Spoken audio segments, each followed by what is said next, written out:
Ensuite, on peut voir aussi qu'il peut y avoir des exercices mentaux, entre guillemets, qu'on peut faire pour opérer ce switch. Donc, la première étape, quand on est effectivement dans une situation de stress, de tension, donc ce mode automatique, c'est évidemment prendre du recul et arrêter le cognitive overload. Donc, le cerveau, il peut traiter que peu d'informations en même temps, de manière consciente, 7 plus ou moins 2, alors qu'il y en a des millions qui arrivent. Donc, c'est prendre du recul, donc ça veut dire en particulier aller se mettre à l'écart, dans un endroit au calme, où on a peu de stimulation extérieure pour essayer de se recentrer, de vider un peu son cerveau, de faire de la place.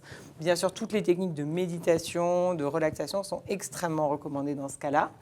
Ensuite, la deuxième étape, ça va être de créer ce qu'on appelle un décalage cognitif. Et donc ça va être de regarder la situation et le problème avec un point de vue complètement inhabituel. Donc ce serait par exemple de se dire, dans cette personne que je déteste et qui me stresse énormément, en fait, qu'est-ce que j'aime chez elle ? Donc là, c'est une question qui est absolument inhabituelle. Et donc ça oblige le cerveau à switcher sur un mode adaptatif parce qu'on n'est pas en train de poser une question normale. Et donc de ce fait, on peut enclencher ce cercle vertueux de l'adaptatif en trouvant de nouvelles solutions et du coup, en permettant une activité neuronale plus importante, en particulier dans tout ce qui est cortex préfrontal, qui va permettre de générer des nouvelles idées, de trouver de nouvelles solutions et donc d'être plus créatif.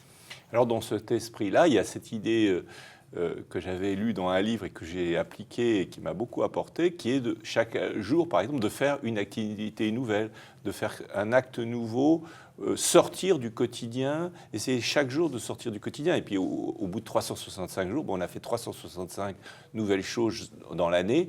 Et ça ouvre des horizons considérables. Et si on le fait sur des dizaines d'années, à ce moment-là, on est tout à fait un autre être que si on n'avait pas fait ça. Exactement. Donc là, d'ailleurs, dans vos travaux et tout ce que vous avez fait, vous êtes l'exemple parfait, effectivement, d'une personne très créative parce que vous avez exploré énormément de monde. Et effectivement, sortir du quotidien, de l'habituel, que ce soit par des lectures, par des rencontres, par des vidéos ou par des activités, ça permet effectivement de nourrir le cerveau d'informations nouvelles avec lesquelles il va créer du coup de nouvelles connexions neuronales. Et ces nouvelles connexions nous faciliteront, le jour où il y a besoin de faire appel à la créativité, la possibilité de générer de nouvelles idées. Donc c'est vrai que ce travail, c'est un travail qu'on recommande au quotidien. La créativité, ça s'entraîne tous les jours.